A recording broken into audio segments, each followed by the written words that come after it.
Hi, everyone. Welcome to On a Water Break. This is the podcast where we talk about everything you and your friends are talking about at rehearsal here on a water break. This is a special bonus episode, and we are going to be discussing the topic around body shaming in the activity and how performers can advocate for themselves and others if it ever happens to them. 8 off the mat and go. Welcome to On a Water Break, the podcast where we talk everything marching arts. Everyone, bring it in. It's time for a water break. Hey, everyone. It is Nicole. And this week, I just welcome back Erik and Carlos because I did say, hey, please come back. You seem like you had a lot to talk about. And actually, this is a discussion that I would like to talk about with you both, along with Alicia and Whitney. And I know some of us, including the host, have some experiences with this. And so I want to get into all of that. But first, just so we all know, please make sure you go and subscribe on your favorite listening app. Write us a review, share it with a friend. If you have a question or a good topic to talk about, we love that. So email us at onawaterbreakpodcast@gmail.com, or you can find us on social media. DM us if you want to be on the show. We have a form that you can fill out. And you can just check us out because the link is in our bio. So on the sidelines with us, we have Whitney. We also have Alicia. We have brought back Carlos and Erik. So we're just going to go ahead, just jump into this week. So Whitney, I guess I'm just going to just start with you. This is a very serious topic. And, would like to talk about everyone's experience with this. But I've actually been on the receiving end of it. And then we'll talk about my experience with it. But I've also been accused of it and didn't even know. So we'll talk more about that. But if you could tell us your experience with this topic. Yeah. So there was an organization that I auditioned for and made it. And this was after a season of drum corps. So of course, I'm really fit and tan and skinny. And Winter Guard auditions are just a couple weeks really after DCI. It's not that long. So of course I still had, most of my drum corps body. And we all signed contracts saying that we won't change our appearance in any way. And that includes weight, hair color, all of the things. So we ask for it basically. But it got to a point, we also were being weighed every weekend, and they would check our BMI. They would calculate our BMI every Sunday.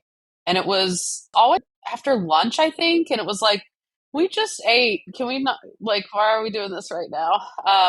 So we would have to stand on a scale and they would record our weight every weekend. And I knew that was something that had been done because it had been done for years. And then we're getting up to Christmas break. And I was pulled aside and told that I needed to lose, was it 20 pounds? 10 or 20 pounds over Christmas break, it wasn't even a 2-week period, I don't think. It was an unnatural amount of weight to be lost, especially over Christmas break. When it's I don't need to explain Christmas break, right. But the food, the drinks, all the things, and vacation and family, whatever. Losing weight is not on the list. Losing an obscene amount of weight is not on the list for Christmas break. So, and the other part of that was, if I didn't lose the weight, I could lose my spot, and that I would not be in the show anymore. That would make me spiral. Yeah, it wasn't good. I remember crying a lot, and being really upset about it, and being this is unachievable. I'm set up for failure here, and I was by no means struggling with my show or anything. I was great. And I knew that, and I didn't have a problem with my body. And I was, we're lifting each other and stuff and whatever. We were just doing color guard, and I was fine. I wasn't having any issues, but I had, of course, gained back some weight because I wasn't doing drum corps anymore. So that led to some really unhealthy choices for myself, and basically went on a saltine and salsa diet. And I'm not even kidding. Like, we would eat, me and one of my other best friends, we would eat saltines with like some sliced turkey and salsa, and like the really low calorie pudding, some grapes. We weren't eating a lot. We were not eating a lot. And that's not healthy. No, I definitely didn't achieve the set goal for that was set for me. I didn't lose my spot.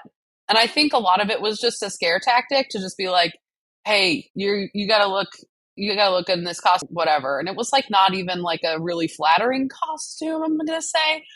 And it didn't show any skin besides like my toes. It's like it was kind of like an old school Onyx costume where it's like here and here, and yeah. So it wasn't like we were like tummies out, trying to like show our abs. It was not that at all. So I didn't lose my spot or anything, but I can't remember exactly when this next thing happened, but it was one of our like Sunday wrap up meetings, I think. And every week the staff would sit us down and, talk about the weekend or whatever. And then we got onto the topic of like, watch what you eat. Maybe some people are gaining weight. I don't know. Make sure you're working out during the week, all that kind of stuff. And we're all like, yeah. And then one of the like 5-year vets basically was like, hey, hold up, what you're doing, Whitney, is not okay. And basically just like shut them down. And we had a very serious powwow where like all of the vets like stood up for me. And I'm just sitting like in a ball, like rocking and crying because I was so like I was a first year member too, like this is in front of I'm everyone. like 20 years old. Yes, in front of everybody. And the members were just like, this is not okay. Like, we need to stop doing this. You've got to stop weighing us and calculating our BMI. If you took us in August and you knew that we had just come back from drum corps, then like our body, and if we're getting through our show, then that's it. Like you got to accept it. If we're okay, then you've got to be okay. And one of the staff members, and I quote, said, if you're not comfortable doing your show naked, you're not fit enough.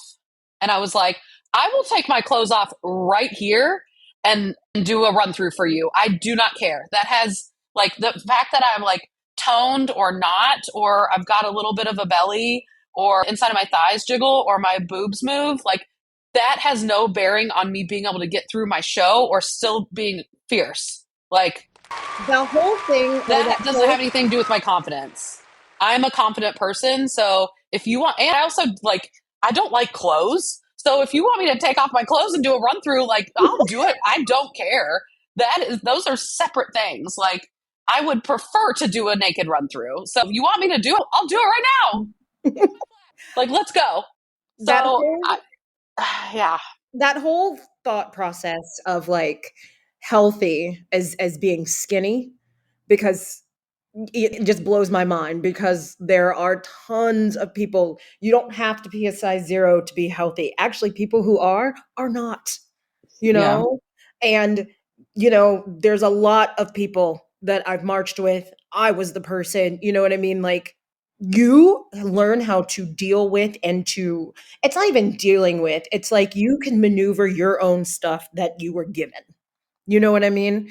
And the fact that someone else can look at you who has no idea what you do with your body, whatever, and they're going to be like, well, you don't look the type. It's just like, you want me as strong as I am right now. You wanted me like this when I auditioned. Why can't I do this now? So that blows my mind. Yeah, it was an experience. And then after that, they stopped weighing us, and I think they still do not do that. Pretty sure they don't do that. But it was an experience for sure. And then come to find out, like years later, I was propped up on a pedestal for that happening, and that happening to me. That like I have people that have been like, oh, well, that was a huge thing. That was like monumental. Like people know who you are because of all of that went down. And I was like, okay, like I just was trying to be good. I don't know. Just wanted to be in a good color guard and do good color guard things, I you guess know? one of my questions that I have to ask about that, because I just think that there's nothing professional about it, but like bring that kind of thing up in a room full of people. And you know what I mean, like not having, I don't even know if it's decency. I don't know what the right word would be for it. And y'all can jump in anytime too. But like to not have a conversation in private, you know what I mean? Even in private, like they're just going to, hey, everyone should know about this. When it's no one's, well, I don't care. It's no one's damn business but your own. You know, you can make it, like you said, you can make it through your show and perform your show, like probably better than some people who are not, you know what I mean, who are half the size. But what does that matter? You know what I mean? Especially for an organization that like we pay to be there. We audition and we pay to be there. I understand if you know we're Victoria's Secret supermodel, but even then that's a whole, you know, whatever. But like we're paying to be here. We're paying to be educated.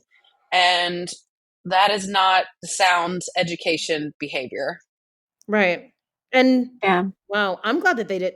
Well, I'm surprised that like when all that started, because I mean, that would make me uncomfortable. That, I mean, to know that at the end of every weekend, I have to step on a scale. I never got that.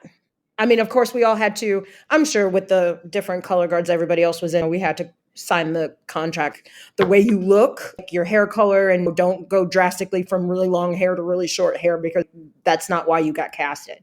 That kind of thing. That was never something I would think that, I would say that's probably the utmost of everything for everyone. But To me, Alicia, it's just a little confusing sometimes signing that contract, um, because it's like, well, did I have to bring in a headshot too? Should I have? Like, is this that kind of audition? And then what is the choreography for? What is the skills based audition for then?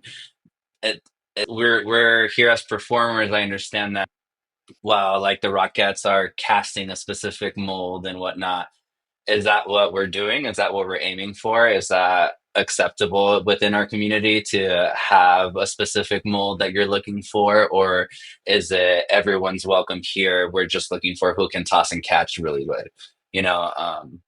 Because at the I end of the think day, color guard is about like, tossing and catching and stuff, and everything else is bonus to me. Um, but yeah. I think also like if you're looking for something specific, don't beat around it. Put it in your audition announcement. We're Yeah, looking for just like people they of do with this height. actors. Or Yeah. yeah, exactly. Like if it don't dance around. Like if you're only for looking for people that are 5'7" and 200 pounds, that's, you know, whatever. Yeah. Put If that you're Yeah. out gonna say there. it, say it with your chest. Exactly. Because that's where it gets gross too, is when we're watching organizations still today cutting people who have marched before with them and saying it's because, oh, you need more dance experience or you need more this experience. Well, she was good enough last year. What changed? You know? Skinnier people auditioned is what Yeah. happened. Yeah. they I've would, heard of that a lot. And it drives me crazy when it happens at drum corps Yeah. because guess what you do at drum corps? Your body literally transforms. Yeah. You get skinny. Everybody you're looking at is going to lose that 10, 15 pounds. You just are. Mhm. So that should absolutely be based on talent. Everybody's going to look great by the end of the summer. Chill. Yeah. And then on the other side of that is when it doesn't go spoken about or whatnot, and they do get taken. Is what I don't like and what bothers me a lot is seeing, and I hope I don't offend anybody, but like the quote unquote big girl costume, where it's like everyone has one specific thing, and then you have the obvious, like, oh, that person, The that cut is performer different. gets it's different for the reasons, but they're the only one. And to me, I've that had those big bothers girl me. costumes. Been in those. Yep. There is so much anxiety, like I have kind of felt whenever it comes to show announcements and what the uniforms are gonna be. And the amount of times that like I'm so excited to merch somewhere and then I just cross my fingers like, do not let this be skin tight, do not let it be white, please let it be like flattering, like, and it's terrifying Yeah. because you're so excited for something and then you have that moment of dread. And like Yeah. I'm very thankful that like I've enjoyed all my uniforms that I've been in, but I'm always terrified. Yeah, it just feels like a lack of effort to me. Instead of trying to design a costume that looks good on everybody's body, I feel like they're just picking costumes that, well, this is the average size, and this performer may not feel comfortable with this much revealing skin, so let's just cover them all up completely. And I don't know. To me, it just really bothers me and pulls me out of the illusion. Just because the whole goal of color guard is to look like each other. You know, the ensemble to be as one with everybody, unless it's purposeful and everybody has their own character costumes and stuff. Like I totally get that, but if you're gonna have everybody in a crop top and then one person in a unitard, you know, or there's one, everyone has shark cutouts and mini skirt, and then there is the pants, straight solid pants and big t-shirt, you know, like It's I don't know. lazy. Yeah, it is lazy. I can only imagine being that performer and then getting that costume, you know, man or woman, or you know, male or female, like just getting that big girl costume of like, oh, I got this because they think I don't feel comfortable in my own skin, you know, and I don't It's know. literally a conversation. Like I have Yeah, to jump back in on this because like one of the biggest things that I loved to do when I was teaching was the costume fitting day. And it's just like, okay, nothing's falling apart. You don't have any seams that are ripping. But the biggest thing is, I want to see what that performer's face looks like because it's going to tell you everything you need to know. yeah, I see a performer when they have the uniform on and they just look uncomfortable. That's when I'm like, you tell me, what do you need? What do, Yep. right, How do you right. feel? how do How you do you feel? feel in the costume? Are you uncomfortable? Are you comfortable? If you're comfortable and it's like a little bit tight, great. If you Yeah, feel good, awesome. Mm-hmm. I'm not saying anything. yeah, and Right. that's where Yeah. I think directors and designers have to like remove their ego a little bit and make it less about them and what they saw in their vision was, and more about the people that are actually doing that and putting that vision to life and making sure that they feel good. Because I think it does make an overall difference in how your show comes off across, you know, uncomfortable performers with uncomfortable costumes versus Uncomfortable I with feel that. great, you know, I feel beautiful. This is Right. amazing, you know, and You're not going to perform at your best if you don't feel good in your costume. That's just exactly, not, it's not happening. Yeah. I exactly. have an interesting teaching side story. I had somebody tell me this winter that there were a couple girls that I needed to change their costumes. And I was like, why? And they were like, well, it's just doesn't really look that great on them. And I knew it was a weight thing.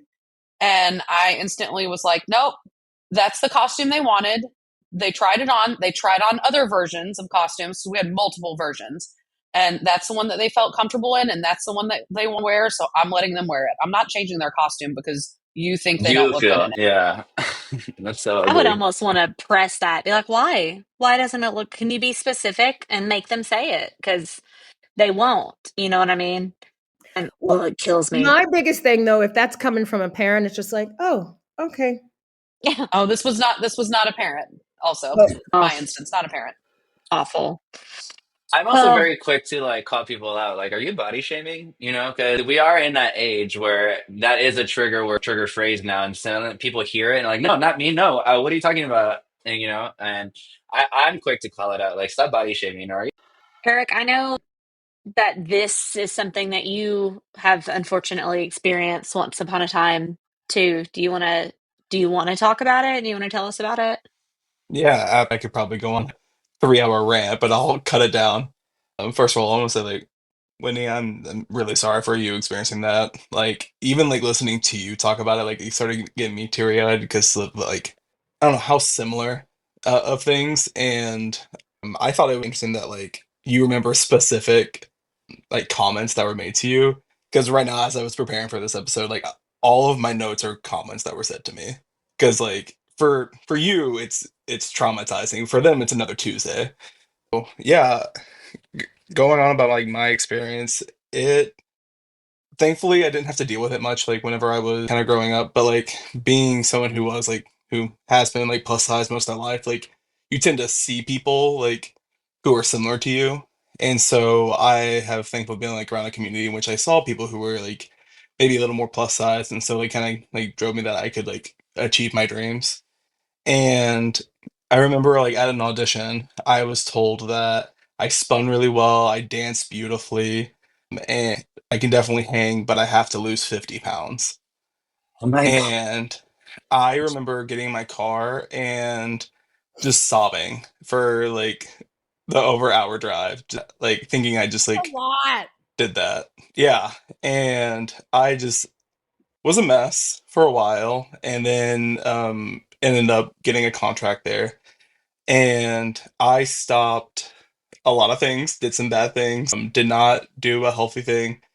And it just kind of spiraled. And I noticed that every conversation I was having was all about my weight and how much smaller I was getting, how much better I was looking, and all these things. And so I kind of equated my like worth was like, oh, I'm achieving my dreams, and also like I'm the smallest I've been, so like it must be equating to each other. I didn't think of it too much. Like as I was gearing up for the next season, I was like, ooh, like I feel my best. Like I'm finally like reaching my peak. And the next season, I was told like, we love you. We're so proud of you. You have to lose 50 more. And I ended Wait, up had you already lost 50 pounds and they wanted 50 more? I ended up losing 60 in the year. And I ended up not being not marching there the next year. And it sent me to a full spiral. And it really, really messed with me. I thought I was kind of done. And it's weird. Like people like I'm sure like these people who said these things to me like don't even remember saying this. But like it is so ingrained in me and I think about it consistently. It sucks. Like it definitely like makes me think about it even more. And there was even a moment where we were when I was marching somewhere else where we were doing a lift and two things I do all the time, lifts and bomb tosses. That's like my color guard career. And so I was partnered with this girl who she was also a little bit on the plus size, and she was a little nervous about me lifting her. I was like, I got you. Like this is so easy to me. So like lifted like higher than 90% of the people there. Like this is fine. Like Mm. I'm getting her comfortable with it. Like she was more used to being like a base or a lifter. And so I was just getting comfortable, like we're doing reps on reps on reps, until she felt comfortable with it. And then someone had said, make sure that you guys know how you do this and do it the best because you're both on the edge of the floor. And we just kind of stopped and looked at each other. We're like, what do you mean? Like, what do you mean by that? Say I it. think we don't need to say it again. And we think about it all the time. And like now, like with me and her, it's just a joke. Like we're like, oh, we're on the edge of the floor.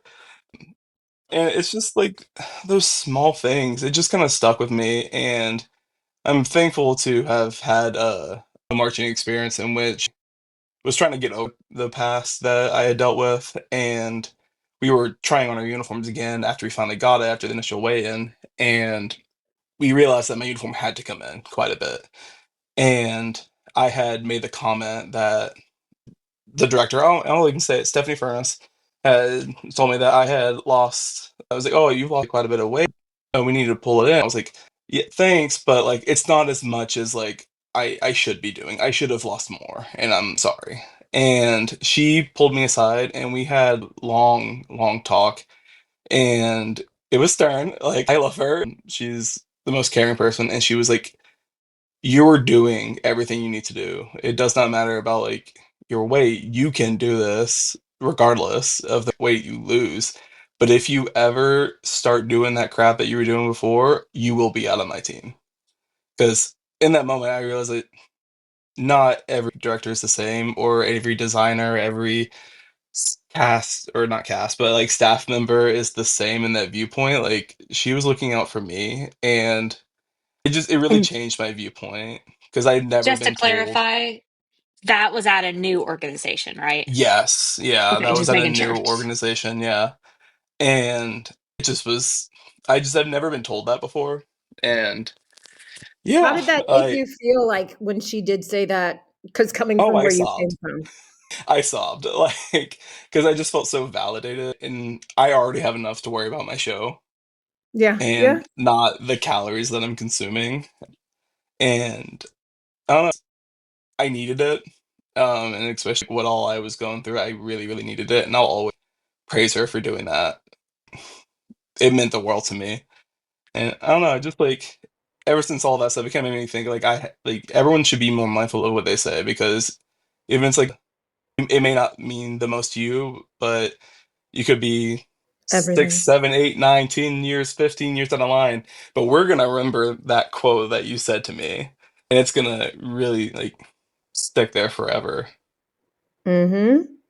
Yeah, It There made was me think it made me think of that kind of, I don't know, fable or not fable, but story that we hear, for example, of squeezing the tube out of the toothpaste or the toothpaste out of the tube and then trying to put it all back in.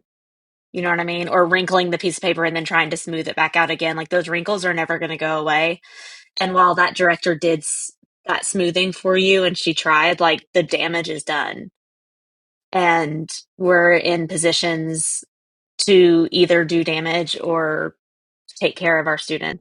Unfortunately, there are a lot of people out there doing damage. Yeah, I think that what's most important is the self-reflection part about it all, Yeah. because I will be the first to admit that I am not innocent at all. And not in the body shaming part of it all, but in saying things that probably have stuck with past students before, and where the example that they used earlier were like, well, it's just another Tuesday for me, just another kid and whatnot. And something that I thought of was I can't be so upset with myself, and all I can do is apologize to those students that I've said and that I affected, because in the moment, I absolutely thought I was saying and doing what was right, like what I believed was to be right. Going forward, all I can do is change my verbiage, my attitude, my energy, my message, and absolutely, there's plenty of instructors that have said those things to me that have affected me as well, and not like not nothing in comparison to what you guys went through or anything like that. But all I'm trying to say is that yes, they did affect it, and yes, we can't forget it or shake it off. But we also have to remember too that they too also probably thought that they were doing the right thing at that time in the moment. Not being really malicious. Exactly. yeah, I think that we need to give people some grace too, because they didn't know what they didn't know back then. Yeah. And same with me now. I didn't know what I didn't know 10 years ago as a coach. Would I do everything different? Absolutely. In retrospect, knowing what I know now. So I'm just trying to come from a place of understanding, and instead of like, let's hate these people, or let's, or whatever. It's just, let's try to understand them, where they're coming from a little bit more, to maybe possibly help us move forward as well, or maybe even stand up for ourselves or other people when we see these things happening. we as yeah, and humans have to show each other literal grace. Hmm. Literal grace. And honestly meet everyone where they are. I will tell you, when I marched, actually I'm well older than all of you. But when I marched world class back in the 1900s, actually I The only late marched 1800s. 1 year in the 1900s. It was 1999. That was my first year in world class.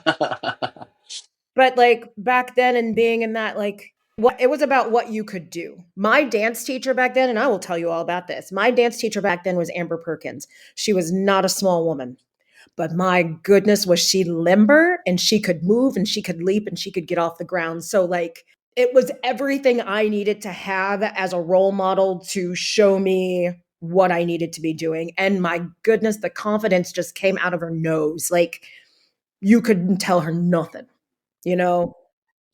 And you loved her for that. And so like I came into that organization and I was just very timid and was just like, I'm a little bigger than I don't know, and just covered up because everyone had like the quintessential dancer's body, you know? Everyone was limber. And so I just kept working. And you just kept doing things. And she would just come over to me and be like, you're a workhorse. You look great. I need you to keep doing what you're doing. mm, And that's all she said to me. It's all she said to me. And scream my name a couple of times, but that's fine. That's all you needed. And that's all I needed. And then I took 8 years off. Yeah, I took 8 years off. this was supposed to be done, but I took 8 years off and then I came back to the game, and it was about my weight, and it was about the way I looked. And so, being older, I was like, well, I don't want to stick out, but if I look like this, I'm going to stick out. So I did everything in my power not to. And when you're doing those things to just keep the weight off, because sometimes that weight is muscle and you need it. I was hurting myself being older, trying to lose weight like that, trying to keep up and doing every weekend, going to the doctor every 2 weeks because, well, you're not in the best shape right now. Why? Well, you're not eating, and then you're running, and then you're doing all this other stuff. Oh, are you sleeping? No, not really. But I love my uniform. And that's all that people really cared about, you know? And like, there's a lot of things that I learned about, excuse me. There's a lot of things that I learned about going back. And that's when I was like, I need to teach. And so I wanted to be around people and be around kids that I can be like, listen, you don't have to look a certain way. I need you to get through this flag feature. So if you do that with 3 arms or 2 arms or 4 legs or 2 legs, I don't care. But I need you not to tick. But I also need you to feel comfortable and confident with what you're doing. So like I have very little, I know I can show grace to people, but to know what that feels like inside, you just feel less of a person. And you're just trying to blend in with everyone around you. That's hard. That's so hard. And a lot of it too, I think, comes from cultural expectations that we carry into the color guard world, because our cultural definition of beauty changes every 10 years. And like you look back to what people thought beauty was in 2014 versus 2007 versus 98 versus 88. Like it's constantly changing culturally, and I think that's what is also affecting all of us. Going into the marching arts, is we're carrying all of that with us, all those expectations, and it doesn't have to be about that. I'm so sorry you went through that, Nicole. That's not. Yeah, I mean, I'm good at masking. Yeah. So I masked a whole season long. But in all of this too, like, and that's kind of, leads us into the next part of what we're talking about is just like, how can performers advocate for themselves? Or what could they say for themselves that I was not strong enough to say for myself? I think Carlos, kind of like you hit the nail on the head earlier when you said like we're in a time now where you can just say, "Are you body shaming?" And we're very much in an era that like you can call it out.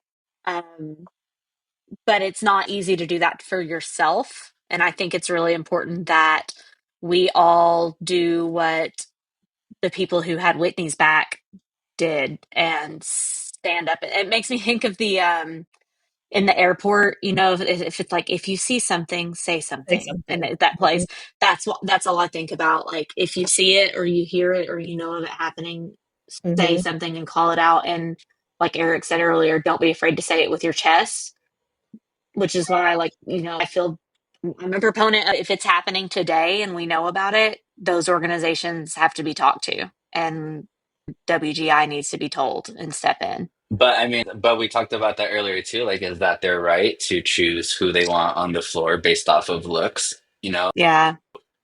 Is that their right? Or is this like ribbon everybody for showing up, and we're gonna, you showed up, you're here.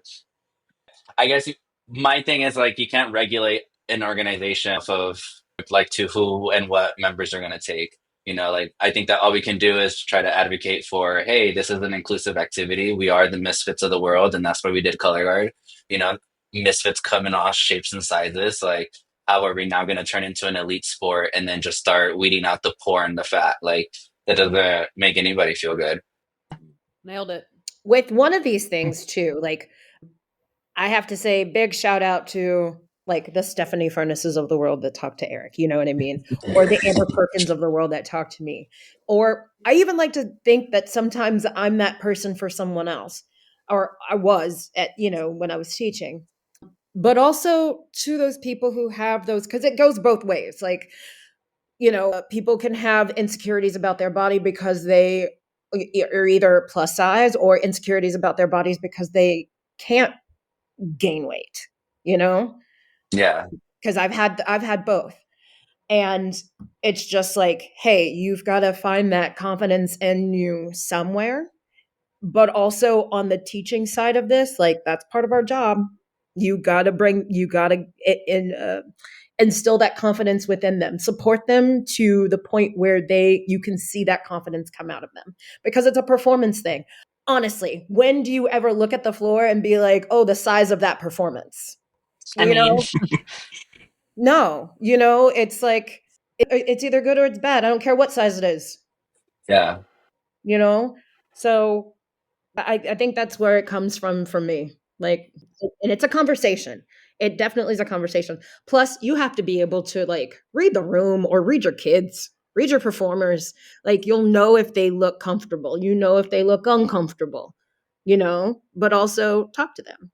But I don't think it needs to be a whole thing too. Like, we were talking about this too, like show them grace. We are humans, show them grace. The conversation doesn't always need to just be with the performer. Sometimes the conversation needs to be with the person that's doing doing the shaming. Well, so like going forward, what do we do if we're in Eric's position where you show up to an organization to audition, not knowing that they have specific standards of body and beauty that they're looking for? What should a performer do if they find themselves in that environment or at that audition? I feel like you know your worth. You know your worth. If they know you, and I mean, honestly, being in a guard, and maybe I'm talking old stuff right now, but being in a guard is not just about your talent level, how well you can dance, but it's also your loyalty and how much you are willing to put in to get better. That's the kid I want, with that sticking power. I think if I auditioned for Erik and he looked at me and said, I mean, you can do this, you spin well, but you need to lose 50 pounds. I think my response, or the scripted version that I would say is, that's a shame that you see my worth as a performer and you see my skills, but you're looking at my body and deciding that I'm not good enough for you. And while that hurts, and I'm definitely going to have to talk to my therapist now, thank you. I don't know that I can perform for an organization that's going to put my body over my skills. So thank you, but no thank you. Yeah, that conversation has replayed over and over again in my head. And there's so many things I wish I had said in that moment. And gosh, looking back, hindsight is always, 2020. Like I would have said so much more. But I don't know, it kind of sucks at that moment. At that age that I was, plus like this is happening to people younger than I even was whenever it happened to me. It's hard and scary. There's a power imbalance when you just want to march. That's all you want to do is perform. You're fearful of the repercussions of standing up to yourself, and I think that we need to stop being so afraid of the repercussions, because as much as we all love the activity, it's flags in the gym, and like you matter more as a person rather than like being tortured for like the next like 9 months of your life. Yeah. But what do you tell the performer that Yeah. finally built up the confidence and the courage to go to their dream audition and save the money, and they worked out the plan to move and do this and maybe fly there every weekend, and they have it all settled out with their work and their family and their dog, and everything's good. They just have to get to the audition, and they get to the audition and they have this experience about their weight. What does that member do next? Because I've seen it firsthand, that exact scenario, and then they didn't make it because of requiring more dance skills, and then they just stopped doing color guard, and then that's it. That's their dream is killed. And like, Throw the passion into something else. Throw the passion into another guard, because God, someone out there will love you and take you for that. I want to go back to this in just a moment. We're going to go to a commercial, but I don't know, like a next question, like what's next kind of question, but we're going to go to a commercial next.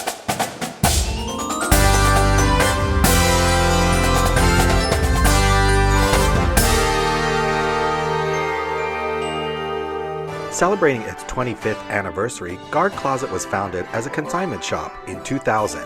Since then, it has grown to become your one-stop shop for the marching arts. Do you need consignment uniforms and flags for your color guard, marching band, or drumline? We have thousands of sets of consignments in stock and ready to ship. Do you need show design and custom choreography? Our designers have years of experience in the marching arts. Do you need to sell your items and clear out your storage areas? We take in more than 600 sets of consignments each year and return hundreds of thousands of dollars to our consigners for their sales. Do you need to have your students order shoes, gloves, and other equipment? We can set up a microsite for easy student ordering of a wide variety of items. Do you need custom costumes or flags? We can help get you great designs from our team through top vendors like Show Day Designs. Have you listened to our podcast On a Water Break?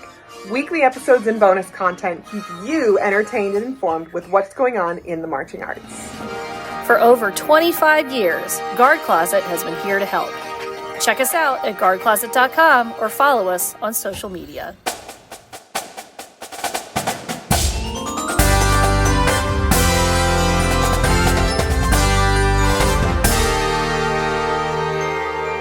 All right, welcome back. We are here on Water Break, and we're still discussing the topic of size discrimination. We do have some resources that we really do want to talk about and make sure that everyone knows about them and they can do their own research on their own. Alicia, let's start with you. What do you have? Yeah, I just straight up have the WGI website, and I'm going to show a phone on here, but it's kind of hidden and hard to find, so I had to play around. But if you hit the three dots in the upper right-hand corner and then come down to participant protection and hit over here, you have options here that say report a concern. You can also look at the WGI Code of Conduct, the safe sport training, and background checks, but that report a concern is going to be your place to like, hey, this happened to me. There are definitely some participant resources on WGI's site, first and foremost.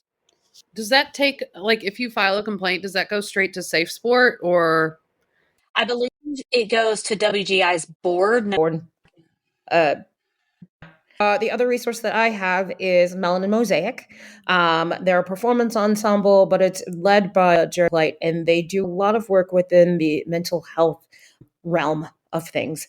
So I know that down the road, this could be something that sticks with you. Obviously, we've had this conversation. This is not something that happens and you forget about it. You just kind of tuck it away for a while. And we would all like for the cycle to stop happening, even though, it's kind of still going on. But if it's happening to you too, and you just need someone to talk to about it, and that can be a resource to have, and they can point you in the right direction, that's Melanin Mosaic Performance Ensemble. Thank you for that, Nicole. Just to answer Whitney's question, I'm reading right now on the participant protection reporting policy, which is also on that same page I shared. And it does say on here that it goes straight to a board at WGI that initiates an investigation and then carries it further to other channels such as law enforcement if it's something very serious. And they work on training and redirecting of the unit as well.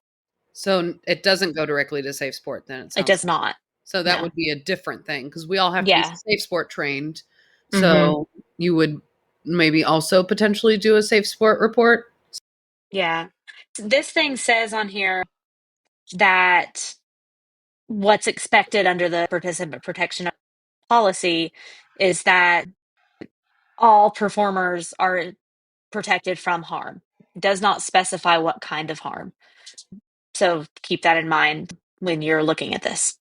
Carlos, you had something as well. Yes. At WGI, I connected with Kara Bohatab, and she is working with the Rise group, which is ran by Edmer Lazaro, Danny Nguyen, Samia Vanderkoff, Debbie Seeley, Carol Abohatab, and Alan Herrera. And I'm just going to read their intro. The resource for Rise is the resource for instruction, safety, and education. Rise is a dynamic collective of professionals dedicated to elevating the marching arts. They are instructors, dancers, healthcare professionals, psychologists, motor learning experts, coaches, researchers, directors, and artists. Their mission is to foster environments where performers thrive, learn safely, and prepare their bodies and minds to excel through evidence-based educational resources that equip instructors with tools for impactful, efficient teaching. So here they have this form that you can fill out, a request for more information, whether it's for member endurance, physical preparedness, time management, designing, engaging and motivating students, mental health resources. And we can, their email, I don't think they have a website, but their email to get more information is risegroup.us@gmail.com. That's risegroup.us@gmail.com. And learning about this from Carol, I thought it was a great hub for information to go to. And I think that's what they're leaning or wanting to provide, is any new instructor, director, or any performer of any kind that just wants more information to do what we do, what we love so much better with more information that's scientifically backed. You can come to this group and get more information. So I was really excited to learn about this. So I'm just trying my best to make sure everyone else knows and hears about them, so that they're utilized. Yeah, I think that that's great too. So glad for a couple of things for this episode. One, that we have people on here who are strong enough to, tell us their stories. And then we can back that up with, hey, this is not going to happen to you too. But the other thing is, it's just like there can be a conversation that is had. These are great resources, but also, like how Whitney, your group had your back. Erik, your director had your back.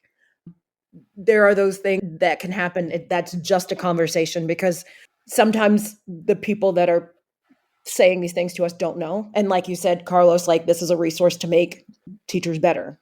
It's not just for those performers, but hey, there are some teachers in there that could use this.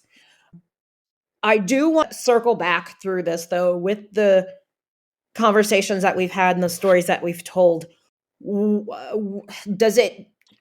How has it changed the way that you approach teaching, or has it changed the way that you approach, just going into a group and instructing kids?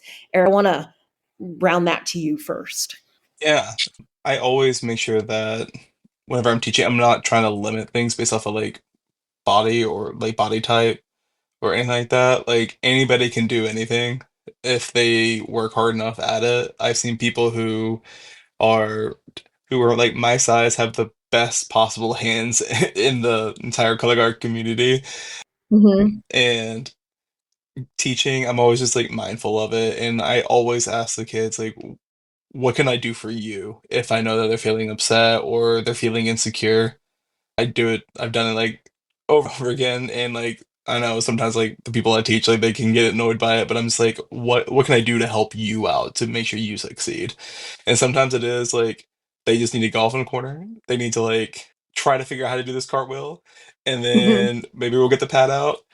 I always think it's funny that like this year I did the like we go to the handstand and you like body roll down from it.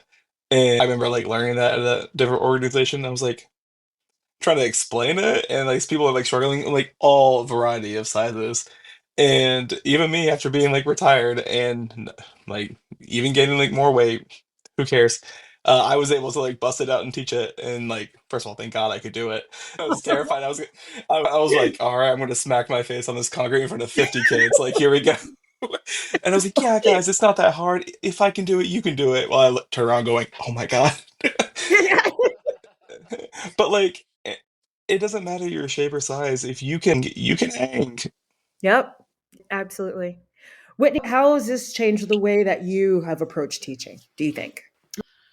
I don't know. I mean, I feel like a lot of the female dance teachers are much more petite than I am, So Mm-hmm. I know that I've inspired a lot of kids because I'm not a size 2 and I can outdance a lot of people that are.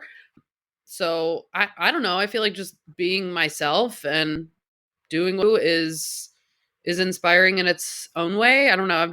I've been told that a lot, that like you're awesome and you don't care what other people think, and you're just such a big advocate for bigger girls and whatever. So I'm just like, I'm just doing my thing, like this is the house my soul was given, so just doing my thing. Just being And if I unapologetically inspire you. people, then that's awesome. Yeah. Unapologetically yourself, dude. Wow. And I usually use the line of, if I can do it and I'm like twice the size of you, you can do it. I always. If I can get my butt off this ground and my knees creak and my cannot stand in a true first because my calves are too big, I can't get my heels together, then you can do it. You're young, you're pliable. Let's go. I expect you to do it if I'm doing it. Yep. And something I do to help those members too is I acknowledge and reward the smallest bit of effort. And just because I always approach day one full of athletics, like we're doing cartwheels, we're doing rolls, we're just making it super normal because you're gonna do this eventually, and a lot of time you get insecure members that are like, I've never touched the ground without my feet. Like, what are you talking about? Like, and then I have to show them the baby supermarket cartwheel where you just like tap the ground and lift your heels up for 2 seconds and start there, and then they do it. Perfect. Amazing. That's great. You're doing it. Amazing. Keep doing it. Perfect. Keep trying, girl. Keep doing, there's a story that I have about the little girl, she's 11 years old. She learned how to do a one-handed cartwheel by the end of the season after falling every single day and tried and tried and tried. And not once did she cry or complain or give up. And then by the end of the season, she was doing one-handed cartwheels. It's so inspiring to see it. But leading and rewarding and recognizing the smallest bit of effort goes a long way, I've come to learn. Yeah. Alicia, what about you? I definitely tend to approach teaching in a very positive and a very fun way. It's very, very, very rare that I ever even raise my voice. So I think creating an environment that is fun and inclusive is extremely important to me. This type of thing specifically, like, kind of do what Whitney does. Like, if I can do it, you can do it. But also, I totally make jokes at my own, like, expense. So, like, if we're talking about, like, lifting up and over and reaching, I'm like, oh, my side fat's squeezing, but so make sure yours is too. Like, not your back, your side, like, to try to get things across to kids just to make it seem like, hey, like, this is me. And if it's you, that's okay too. Yeah. So that I do. All of you are probably still teaching. I don't teach anymore. I still go. Actually, I'm on tour, but it's a very, minute amount. And I'm like what you probably call very granola. I like to dig into the parts where it's just like, if you can perform, with a lot of this, then everything else should come and should get there. Obviously, there's lots of other people on staff that will help out with that, but like, I try to let them like really perform to let, everything out. Man, this was such a hard topic to talk about. And I appreciate all of you for that.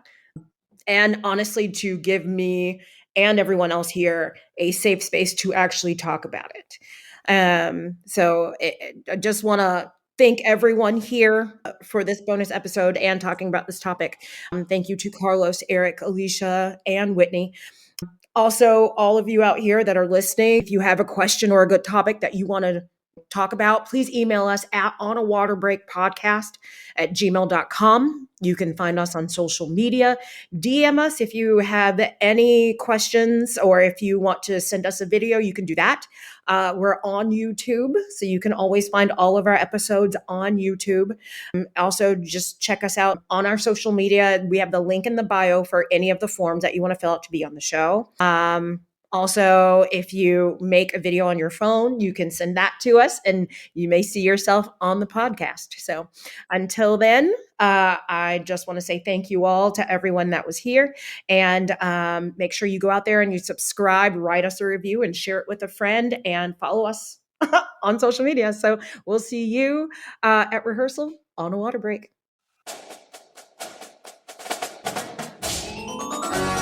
The On a Water Break podcast was produced by Jeremy Williams and Christine Ream. The intro and outro music was produced by Josh Lyda.